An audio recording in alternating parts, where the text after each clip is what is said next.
Good afternoon, ladies and gentlemen. I'm Shayne Hodges, and I'm with attorney Val Washington today to talk about some of the things that happened on December 22nd on the Flint water case and the class action lawsuit that Mr. Washington is a part of. And we were both discussing that there's been a lot of confusion and a lot of things that people aren't certain of. So we would like to take a little time today and basically walk through what happened and some of the things that we need you to understand about this, because it's a long process, and Mr. Washington has been courageously fighting. So we'd like to talk a little bit about, what happened right before break. It was we understand, right at 5 o'clock, they made a rush decision. And well, you have to understand, Shayne, the whole reason we're back in court is that the city sent out notices they were going to start shutting people's water off December the 1st.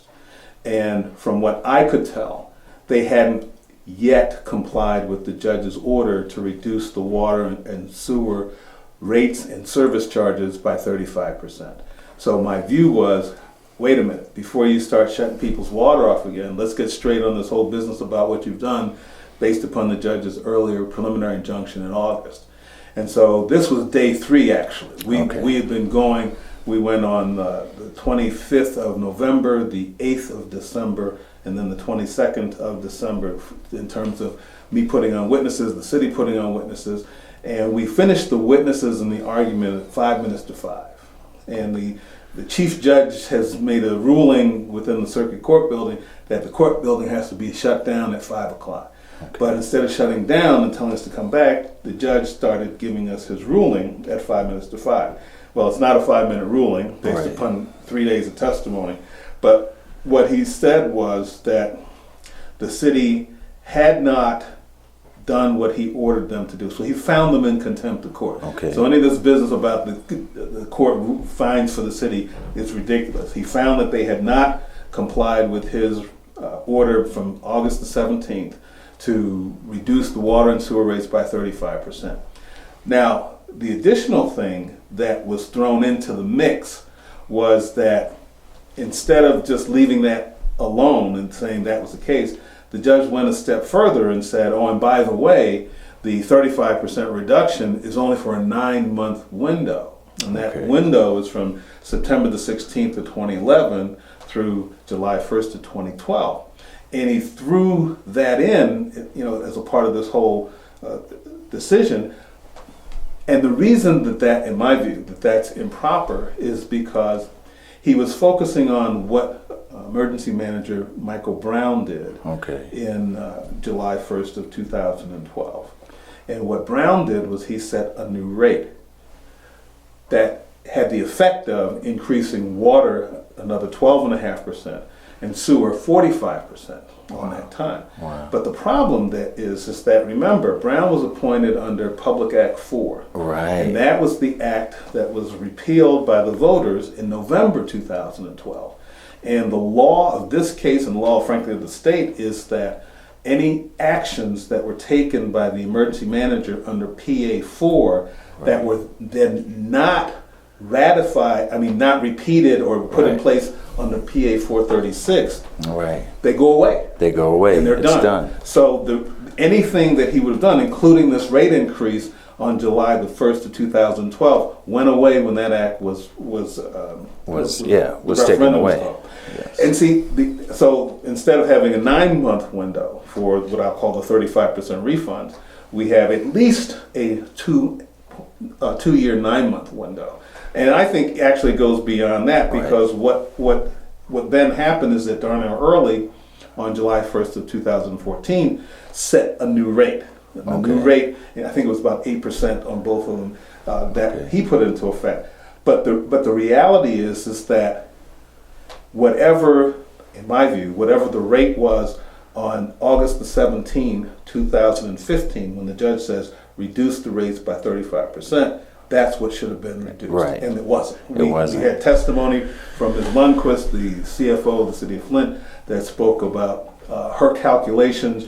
She actually admitted that she did not reduce the service charges at all, and that when she did the calculations on the commodity, the water itself, She only reduced it 22%. Right. That was the exact number that they came up with in the courtroom, which is far from 35%. 22 And that's is not 35. right. Regardless, Yeah. close but not close enough. And these are some of the things that have been so jumbled out to Right. people and confusing. So I get that.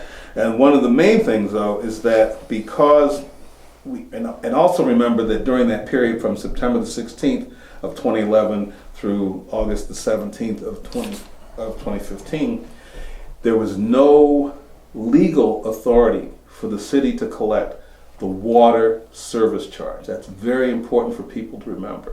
But in that time period, any of these back bills, in other words, the delinquencies that were created, people were charged for Right. the water service charge. Right. So the judge said there's no shutoffs permitted yet because the city has not calculated how to remove that illegal service charge that was being charged during that time period. So remember, all of this we're talking about is still without any sort of written order. Remember, Right. courts speak through their written orders. Yes. And so at this point, after the ruling on the 22nd, I immediately filed a motion on the morning of the 23rd, scheduling a hearing for the afternoon of January the 4th to clarify the ruling. I want to clarify the ruling. Also, the judge told the lawyer for the city to prepare a proposed order, get it to me, let me make my comments on it, and I'm hopeful that we'll have all of that done by that day as well. But with the holidays, you just Yes, don't know how yes. quickly we can get the transfer. Yes. So that's a little bit what's going on too. Yeah, so and it's been put into motions, and the things that are going on, like we were talking, that it's almost like a game, and Yes. everyone's playing chess and moving pieces and Right. still trying to. In the meantime, people have been concerned. Like, for example, I was at City Hall, and on the 1st of December, it was packed. People coming in and paying and scared of being shut off. Right. In my case personally, I didn't get a bill for 3 months after the August ruling. Oh, really? They took care of that, but then they popped one on me on the 8th for 3 months and said it's due by the 21st of December. Right. So, I was like, wow. And all these things, and a lot of people have been calling and asking, are they shutting off? Are they shutting off? So they're not supposed to be shutting off. They're not supposed to be shutting off until we get clarity and until we get a written order from the judge that speaks to what period of time the city can go back and charge people for, number one, and what goes into what they're charging people. In other words, the water, because they didn't come into compliance on this whole issue about the water service charge until the judge signed an order on September the 30th. Right. August the 30th, excuse me. And it was at that point that we were all made aware. The city attorneys didn't know it, I didn't know it, that when emergency manager Ambrose was leaving office in April of 2015, he put into effect what's known as the master fee schedule. And the master fee schedule is kept on file with the city clerk. And in the master fee schedule, he in fact had rates for the service charges for water and sewer. And that's the first time, as far as I can tell, in decades that it had been done that way, but it was done that way. So that's the point when the meter stops. The time period starts. So from my perspective, it's a 45-month period actually, from September of 2011 through July 1st of 2015, that the city was collecting a water service charge that they had no legal authority to collect. Wow. So so if your bill, for example, and let's say you have a delinquency, if your delinquency includes a water service charge during that time period, then you don't have as big a delinquency as they say you have, because they're charging you for an illegal collection that they were collecting during that, or charging you during that period when they didn't have any authority to do so. Wow. So it's Right. it's kind of convoluted, but that's the reality of what is part of the issue now when we go back to court to try to get a written order. Because, from my point of view, it just seems like that's the only source of revenue the city has, so they're desperately clinging to it. Does that seem like that to you, Mr. Washington? It's not, and see, that's the part of the problem as well. Those are restricted funds. Water funds and sewer funds, even though they are what are known as enterprise funds. In other words, the city's treating them as they would a private business. Just like you have a business, you have sales, you have receivables, you have commodity that you're selling. You have a buyer, you have a seller. that's how those funds are operated. But by law, those funds are supposed to be restricted accounts, especially when there is what's known as a revenue bond in place. And the revenue bond is where you go out to the people who lend money to cities. They call them the bond market. And you say, look, we have revenues of X number of millions of dollars. We want to borrow, let's say, $5 million because we want to do A, B, and C with our water department. And the bond holders will say, well, okay, we'll do that. But when you get these payments in, you've got to do certain things to protect my money that I've lent you as a bond holder. And they then have they're required to set up separate accounts under the Revenue Bond Act to collect this money, to make sure that it's only used for operations, maintenance, debt service, and capital improvement. But in the case of the sewer fund, they paid off their last revenue bond in 2006. Okay. So at this point, the water department is the only one of those two funds that has an active revenue bond. So they didn't set up these accounts. The judge ordered them to set up these accounts. They didn't set up these accounts, so they now have to set up these accounts for the water fund. And now it's setting up the accounts, because right now, is it my understanding that they all go to one pooled account, and it's supposed to have its own account? That way it can be accountable, we can see where the money's been spent, detail just that money. Everything else can stay where it is. Well, yeah, and you hit the nail right on the head. Part of, in my view, the tactic that was being used by the city, and still being used probably, is that when they have a water payment come in and a sewer payment come in, they account for them separately. But then in terms of what they do with the cash, they take the cash and they put it into this account called the pooled cash account. And then when the pooled cash account, the way in which it operates is, if you want to pay the light bill or the gas bill for the city, you just write a check out of the pooled cash account. And my view, even though the accountants say that the account you can account for money going in and account for money going out, I don't know how you do that when it's all thrown into one big pot. But again, I'm not an accountant, and maybe it is the appropriate way, but when that cash goes out, how do I know that that's not a water dollar or a sewer dollar that's being used to pay the city's light bill? That's the whole thing. The other thing that the city is doing and has been doing is that the water fund and the sewer fund have to pay what are known as administrative costs to the city through the general fund. But by ordinance, in other words, the rules of our city, the maximum amount that can be paid is $300,000.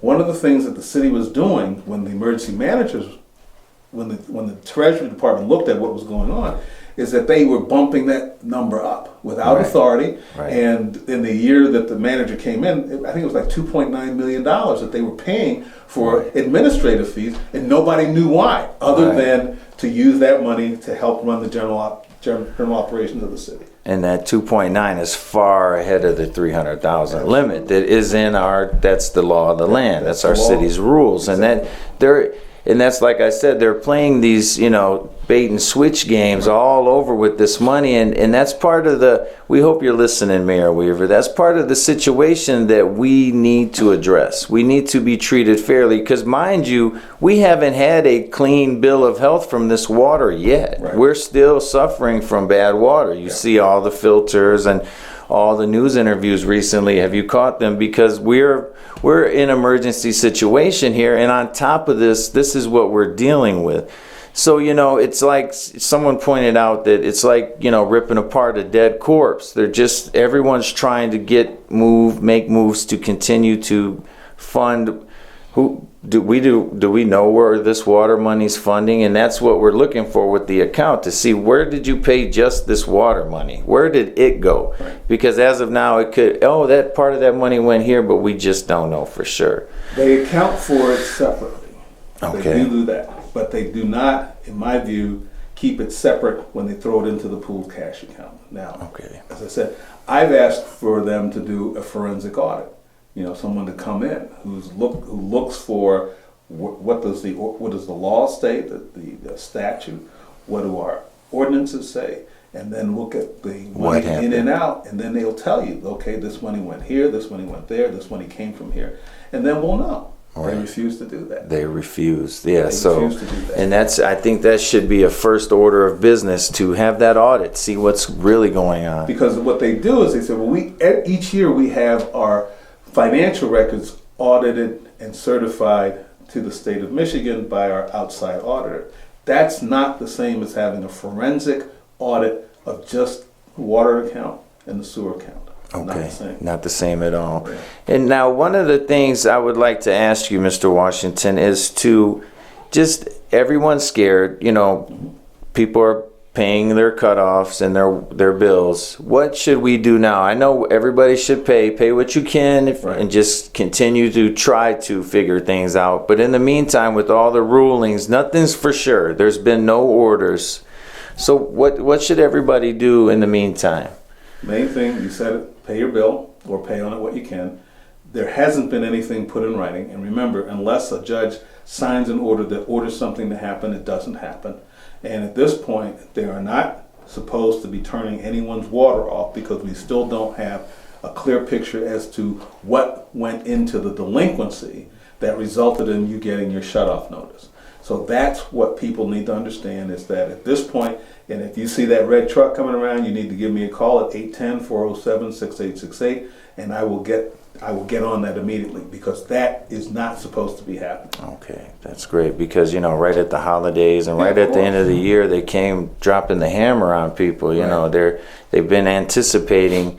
You know, the bills have looked really funny. They are. They if you look, it's confusing as ever. And I can tell you from personal experience, my bill didn't go down a nickel. In fact, it went up $11. All right. And so I don't know what they're talking about in terms of even that 22% reduction. And we put into evidence about 10 bills from people that, you know, are just close around me, and those bills didn't go down. Now, when they say, well, you would charge this amount for this amount of usage back here, and then you would charge this amount here, and it's less up here than it was down here. That's not the case in my household. But more importantly, the problem is still, you know, if you pay $150 in service charges, Right. and they haven't gone down a nickel, then something's wrong with that picture. Right, exactly. Okay? So exactly. that's part of this whole distress about, you know, where we are.